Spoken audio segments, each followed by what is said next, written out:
Di balik kilau peradaban manusia tersembunyi kisah-kisah kelam tentang kota-kota yang pernah berjaya, namun kini tinggal puing. 5 nama terukir dalam sejarah bukan karena kejayaannya, melainkan karena kehancurannya yang spektakuler. Kota-kota ini, yang konon dikutuk oleh Sang Pencipta, menjadi pengingat abadi akan batas antara kehendak manusia dan murka ilahi.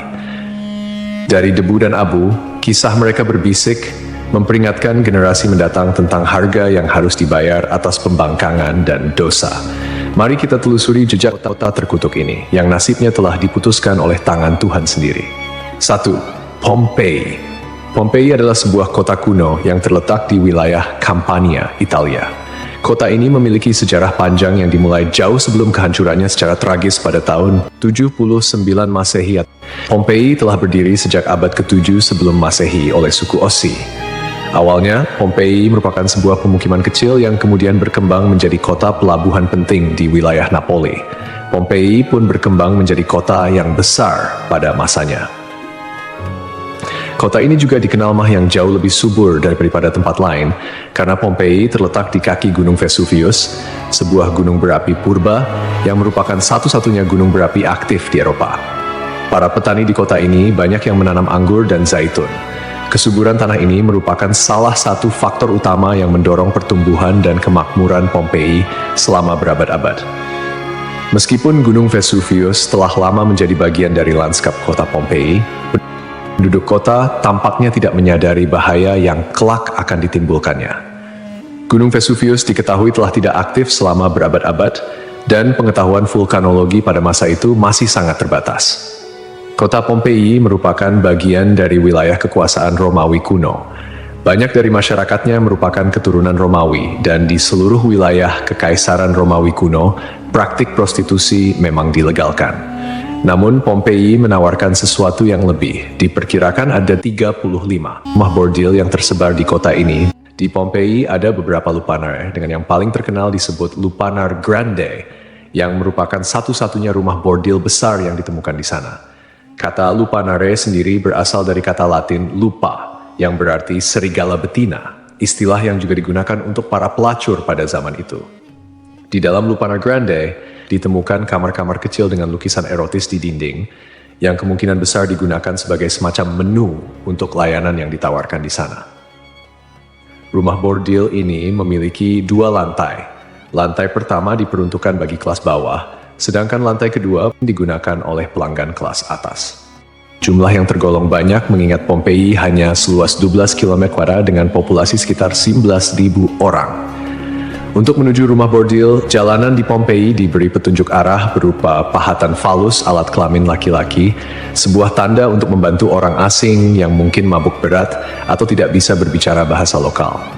Praktik prostitusi biasanya dilakukan oleh para budak yang memasang tarif sangat murah.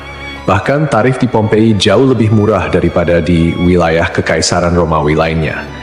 Dengan membayar setara harga seperempat gelas anggur, setiap laki-laki yang datang ke Pompei sudah bisa memesan pelacur.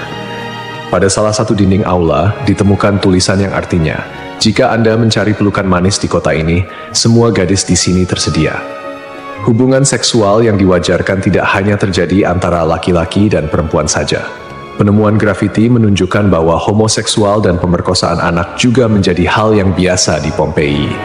Temuan inilah yang membuat Pompei dijuluki sebagai kota maksiat, terlepas dari arsitekturnya yang megah dan keberagaman karya seninya. Akhirnya, setelah kegiatan maksiat di kota ini semakin parah dan menjadi pemandangan yang lumrah, pada tanggal 24 Agustus 79 Masehi, sekitar tengah hari, terjadilah letusan mahadahsyat dari Gunung Vesuvius. Gunung ini mengeluarkan kolom erupsi yang luas dan tinggi hingga mencapai ketinggian 33 km. Abu vulkanik dan batu apung mulai berjatuhan di Pompei dan di daerah sekitarnya. Tebalnya erupsi menyebabkan kegelapan di siang hari dan membuat orang-orang kesulitan untuk bernapas, sehingga penduduk Pompei banyak yang tidak sanggup melarikan diri. Kemudian pada malam hari, letusan mencapai puncaknya. Serangkaian awan panas yang mematikan mulai menyapu kota dengan kecepatan tinggi dan membunuh siapapun di kota tersebut.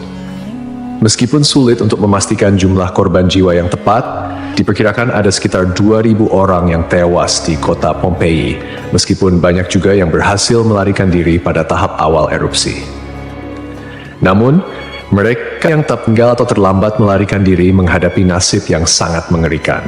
Kota maksiat ini hancur lebur bersama 500 tahun. Setelah sekian lama, Pompei ditemukan kembali pada abad ke-14 dan penggalian yang dilakukan mengungkapkan banyak artefak serta mumi-mumi yang terkubur di bawah abu vulkanik.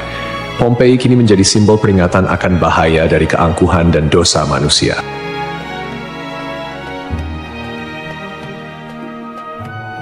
Kisah Desa Legetang. Pada suatu hari di Desa Legetang, warga melihat banyak binatang liar berkeliaran di sekitar jalan desa. Binatang-binatang ini, seperti monyet, kera, babi hutan, dan lainnya, bukan berasal dari daerah tersebut.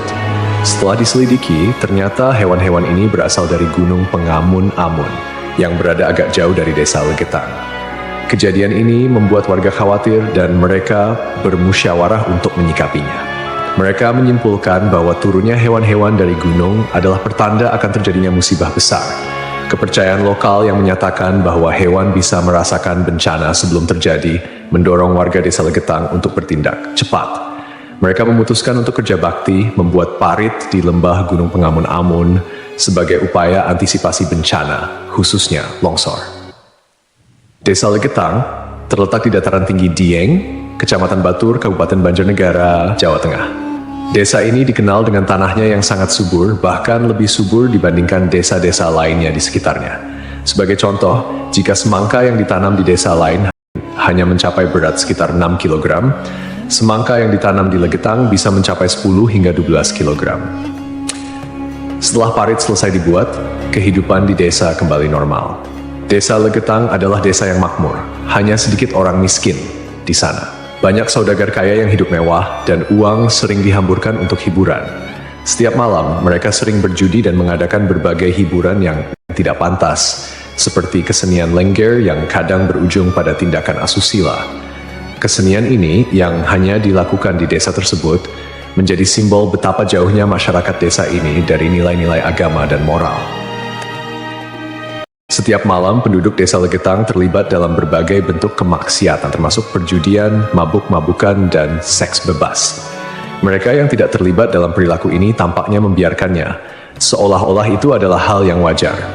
Beberapa sumber melaporkan bahwa tingkat kemaksiatan di desa ini sangat tinggi, dengan beberapa laporan ekstrem seperti hubungan seksual antara anak dan ibu kandung. Desa Legetang mengalami hujan yang sangat lebat. Cuaca ekstrem ini disertai dengan petir yang menyambar-nyambar dan suara guntur yang menggelegar di langit yang gelap. Tiba-tiba, terdengar suara ledakan yang sangat keras yang dapat didengar hingga ke desa-desa di sekitarnya. Bukan paginya, setelah badai reda, penduduk desa-desa tetangga terkejut mendapati bahwa Desa Legetang telah tertimbun tanah dari puncak Gunung Pengamun-Amun. Tragedi ini menelan korban jiwa 351 orang, termasuk bayi dan balita. Hanya satu orang yang berhasil selamat, yaitu seorang pemuda bernama Suhuri yang sedang berada di luar desa saat kejadian. Secara logika, sulit untuk memahami bagaimana Desa Legetang bisa tertimpa longsoran dari puncak gunung yang jauh dan terpisah oleh lembah serta perkebunan. Penduduk desa telah membuat parit sebagai antisipasi terhadap longsor, tetapi bencana ini tampaknya melibatkan fenomena yang tidak bisa dijelaskan dengan mudah. Ada yang berpendapat bahwa kejadian ini adalah azab dari Allah, karena tidak dapat dipahami secara rasional. Ashabul Ras.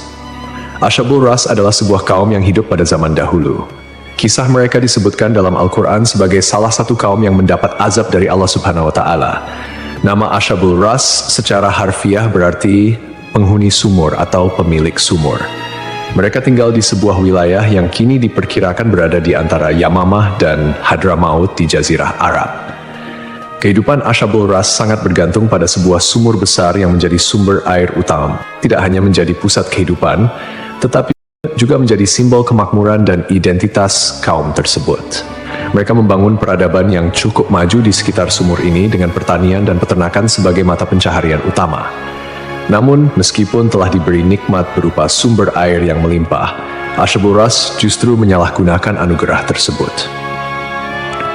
Mereka mengembangkan sistem kepercayaan yang menyimpang dan menyembah pohon cemara besar yang tumbuh di dekat sumur mereka. Pohon ini dianggap suci dan dijadikan objek penyembahan, menggantikan Allah Subhanahu wa Ta'ala sebagai Tuhan yang seharusnya disembah. Kemusyrikan Asyabul Ras tidak berhenti pada penyembahan pohon saja. Mereka juga mengembangkan praktik-praktik yang bertentangan dengan ajaran tauhid, seperti membuat patung-patung yang merepresentasikan dewa-dewa mereka, kemudian melakukan ritual dan persembahan kepada pohon cemara, serta menolak ajaran-ajaran monoteisme yang dibawa oleh para nabi dan rasul. Allah Subhanahu wa Ta'ala dalam rahmatnya yang tak terbatas tidak langsung menghukum Asyabul Ras. Sebaliknya, Allah Subhanahu wa Ta'ala mengutus seorang nabi kepada mereka untuk membimbing dan mengingatkan mereka akan jalan yang benar. Nabi yang diutus ini, menurut beberapa riwayat, adalah Nabi Syuaib, meskipun ada juga yang berpendapat bahwa ia adalah nabi yang lain yang namanya tidak disebutkan dalam Al-Quran. Nabi yang diutus kepada Asyabul Ras berusaha dengan gigih untuk mengajak kaumnya kembali ke jalan yang lurus. Ia menyampaikan risalah tauhid, mengajak mereka untuk hanya menyembah Allah Subhanahu wa Ta'ala dan meninggalkan penyembahan terhadap pohon dan berhala. Nabi ini mengingatkan mereka akan nikmat-nikmat Allah Subhanahu wa Ta'ala yang telah diberikan, termasuk sumur yang menjadi berkah dalam kehidupan mereka. Namun, meski telah diingatkan, mereka tetap keras kepala dalam kekufuran dan kemusyrikan, bahkan mulai mengancam dan memusuhi Nabi yang diutus kepada mereka. Penolakan ini berlangsung dalam waktu yang cukup lama, menunjukkan kesabaran Allah Subhanahu wa Ta'ala dalam memberi kesempatan kepada hamba-hambanya untuk bertaubat. Setelah bertahun-tahun menolak ajakan Nabi mereka dan tetap teguh dalam kekufuran, akhirnya azab Allah Subhanahu wa Ta'ala turun kepada kaum Asyabul Ras. Azab ini datang sebagai konsekuensi dari penolakan mereka yang terus-menerus terhadap ajaran tauhid dan ketekunan mereka dalam menyembah selain Allah Subhanahu wa Ta'ala. Menurut beberapa riwayat, azab yang menimpa Asyabul Ras terjadi dalam beberapa tahap. Pertama, terjadi kekeringan dan paceklik. Allah Subhanahu wa Ta'ala mulai mengurangi curahan rahmatnya dengan menahan air hujan.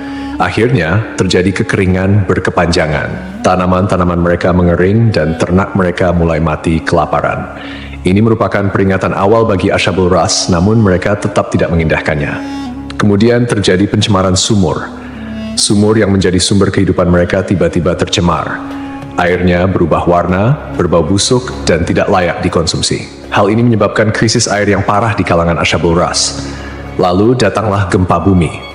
Sebuah gempa dahsyat mengguncang wilayah tempat tinggal Asyabul Ras. Gempa ini menghancurkan bangunan-bangunan dan infrastruktur yang telah mereka bangun selama bertahun-tahun.